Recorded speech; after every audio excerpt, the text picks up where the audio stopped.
20,000 Leagues Under the Sea, Chapter 5, A Random Search. For a while, little happened on board the Abraham Lincoln, except for one event which displayed Ned Land's extraordinary skill and showed what confidence we could have in him. Off the Falkland Islands on June 30, we communicated with some American whaling ships, and we learned that they had seen nothing of the narwhal, but one of them, the captain of the Monroe, knowing that Ned Land had shipped on board the Abraham Lincoln, asked for his help in hunting a whale they had sighted. Commander Farragut was eager to see Ned Land perform and therefore authorized him to go aboard the Monroe. And our Canadian's luck was such that instead of one whale, he harpooned two in succession, striking one straight to the heart and capturing the other after a pursuit lasting only several minutes. There's no doubt about it, I thought. If the monster gets a taste of Ned Land's harpoon, I won't put my money on the monster. The frigate skirted the southeast coast of South America at great speed. On the 3rd of July, we were at the mouth of the Straits of Magellan, off the Cape of the Virgins, but Commander Farragut did not want to attempt this dangerous passage and set out on a course around Cape Horn. The crew agreed with him to a man, and in point of fact, was there any chance of meeting the narwhal in those narrow straits? Many of the sailors stated that this creature could not get through them, that it was too big. On July 6, toward 3 in the afternoon and about 15 miles to its south, the Abraham Lincoln went around that solitary island, that lost rock at the tip of South America, to which Dutch sailors give the name of their hometown, Cape Horn. The course was then changed toward the northwest, and on the next day the frigate's propeller was finally churning Pacific waters. "Keep your eyes open," cried the sailors of the Abraham Lincoln. And they opened them wide, their eyes and telescopes, undoubtedly a bit dazzled by the prospect of $2,000, did not rest for a moment. Night and day, people watched the surface of the ocean, and those who had special gifts for seeing in the dark had a 50% better chance of winning the prize money. As for me, even though I cared little about the money, I was no less watchful than the others, taking only several minutes for my meals and sleeping only several hours, completely indifferent to sun or rain. I scarcely ever left the deck. Whether leaning over the forecastle rails or holding on to the taffrail, my eyes eagerly devoured the cotton foam, turning the sea white out to the horizon. And how often did I share the excitement of officers and crew when some capricious whale lifted its black back above the surface of the water. The frigate's deck would immediately fill with people. The hatches would vomit forth a torrent of sailors and officers, each one with his chest heaving and an anxious look in his eyes, would watch the whale's progress. I would stare till I was nearly blind, while Conseil, as impassive as ever, would say calmly, "If Monsieur would be kind enough to not keep his eyes so wide open, Monsieur would see much better."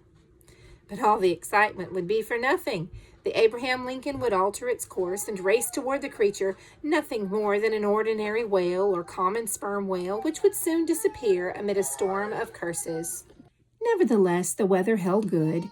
The voyage was progressing under the best of conditions. It was the bad season in the southern hemisphere, for July in that region corresponds to our European January, but the sea remained calm and the air clear. Ned Land continued to show the greatest skepticism.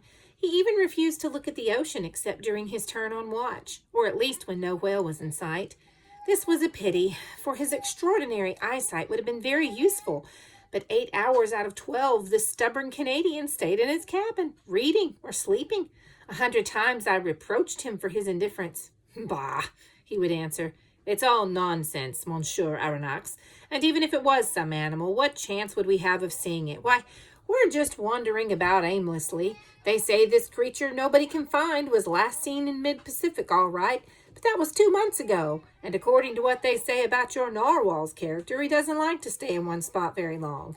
He can move very fast, and you know better than I, Professor, that nature doesn't do things without reason, and she wouldn't give a sluggish animal like that the ability to move fast if it didn't need to use this ability. So if this creature does exist, it's already far away." I had no answer to this. Obviously, we were wandering about blindly. What else could we do? Our chances were undoubtedly very limited. Nevertheless, as yet, nobody had any doubts that we would succeed, and there was not a single sailor on board who would have bet against our sighting the narwhal soon. On July 20, we crossed the Tropic of Capricorn, and on the 27th of the same month, we crossed the equator.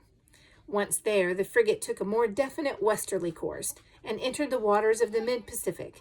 Commander Farragut was right in thinking it was best to remain in deep water and stay away from land, which the creature always seemed to avoid, probably because there isn't enough water there for him, as the boatswain put it. The frigate, therefore, gave a wide berth to the Tuamotu Islands, the Marquesas, and the Hawaiian Islands, crossed the Tropic of Cancer, and headed for the China Seas.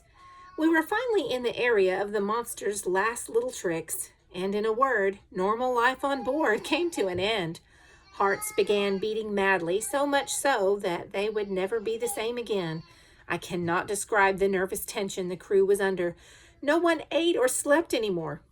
20 times a day, an error in judgment or a mirage seen by some sailor perched in the cross trees would cause intolerable feelings of anguish. And with these emotions repeated 20 times a day, we all became so violently irritable that some reaction was bound to set in soon. And in fact, it wasn't long before it did set in. For 3 months, each day of which seemed like a century, the Abraham Lincoln cruised all over the North Pacific, chasing whales that had been sighted, making quick changes in course, veering suddenly from one tack to another, stopping abruptly, putting on steam, or reversing its engine so quickly as to risk harming them, and leaving no corner unexplored between the coast of Japan and America. And it found nothing but vast, deserted waters, nothing even vaguely resembling a giant narwhal, or an underwater island, or the wreck of a sunken ship, or a shifting reef, or anything even slightly out of the ordinary. So a reaction finally set in. Everybody became discouraged, and this led to skepticism. The men on board were gripped by a new feeling composed of 3/10 shame and 7/10 anger. They felt they'd been a bunch of fools to let themselves get involved in such a pipe dream, and this feeling made them furious. All the emotions stored up for a year poured forth at once, and everyone thought only of catching up on the hours of eating and sleeping they had missed. The human mind, being as changeable as it is, people went from one excess to another. The warmest partisans of the enterprise were destined to become its most ardent critics. The reaction rose from the bowels of the ship, from the coal trimmer's quarters to the officers' mess, and surely without Commander Farragut's special stubbornness, the frigate would have turned south once and for all.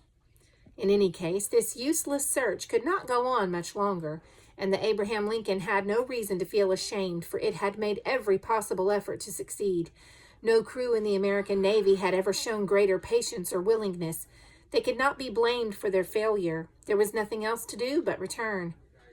A petition to this effect was made to the commander, but he refused to change his plans. The sailors no longer hid their discontent, and the work on board suffered as a result. I don't mean to say there was a mutiny, but after a reasonable period of refusing to consider their wishes, Commander Farragut, as Columbus had once done, asked for 3 more days. If during this time the monster put in no appearance, the men at the helm could give it 3 turns, and the Abraham Lincoln would head for European waters. This promise was made on November 2nd. Its first effect was to rally the ship's crew. Once again, the ocean was carefully scanned. Each man wanted to give it one last look in which he could sum up his memory of the trip. Telescopes were put to use feverishly. It was the last challenge thrown to the giant narwhal, and he could scarcely fail to answer this summons to appear. 2 days passed by. The Abraham Lincoln was cruising under low boiler pressure. 1,000 methods were tried for attracting the animal's attention or arousing him from his apathy should he be in these waters. Huge chunks of bacon were dragged behind the ship, to the great satisfaction of the sharks, I must admit. The ship's boats spread out in all directions around the Abraham Lincoln while it hove to, and they left no corner of the sea unexplored. But the evening of November 4th arrived without this underwater mystery having been unveiled. On the next day, November 5th, at noon, the allotted 3-day period expired. After that, Commander Farragut, faithful to his promise, was to steer a course to the southeast and definitely abandon northern Pacific waters. The frigate was then at 31 degrees north latitude and 136 degrees east longitude. Japan lay less than 200 miles to leeward. Night was coming on. 8 o'clock had just struck. Thick clouds hid the new moon, and the sea was rolling gently under the bow of the ship. At that moment, I was leaning on the forward starboard railing. Conseil was stationed next to me and looking at the sea off the bow. The crew, perched in the rigging, was examining the horizon as it slowly grew narrower and darker. The officers, equipped with their night binoculars, scoured the increasing gloom. Occasionally, the ocean would sparkle with light from the moon as it peeped out from between two clouds. Then all trace of light would disappear into darkness. I looked at Conseil and could see he was feeling little of the emotion gripping everyone else, or at least so I thought. But perhaps for the first time his nerves were a-tingle with a feeling of curiosity. "All right now, Conseil," I said. "This is your last chance to pocket $2,000. "If monsieur will permit me saying so," Conseil answered, "I have never given a thought to this prize money, and I think that even if the government of the Union had promised $100,000, it would be none the poorer." "You're right, Conseil. This was a foolish venture after all, and we jumped at it too quickly. Think how much time we've lost and how much useless excitement we've undergone. We could have been back in France 6 months ago." "In monsieur's little apartment," continued Conseil, "in monsieur's museum. And I would have already classified monsieur's fossils, and monsieur's Babirusa would already be installed in his cage at the Botanical Gardens, attracting all the city's curiosity seekers." "Right, Conseil, but even that doesn't take into account that people will laugh at us when we get back." "Yes," Conseil answered calmly. "People will laugh at monsieur, and I must say—" "Yes, go ahead, Conseil." "That monsieur will be getting what he deserves." "Really?" "When one has the honor to be a scientist like monsieur, one doesn't get mixed up in—" But Conseil was unable to finish his compliment, for in the midst of a general silence, a voice was suddenly heard. It was Ned Land's voice, and he was shouting, "Ahoy! There it is! Abeam to leeward!"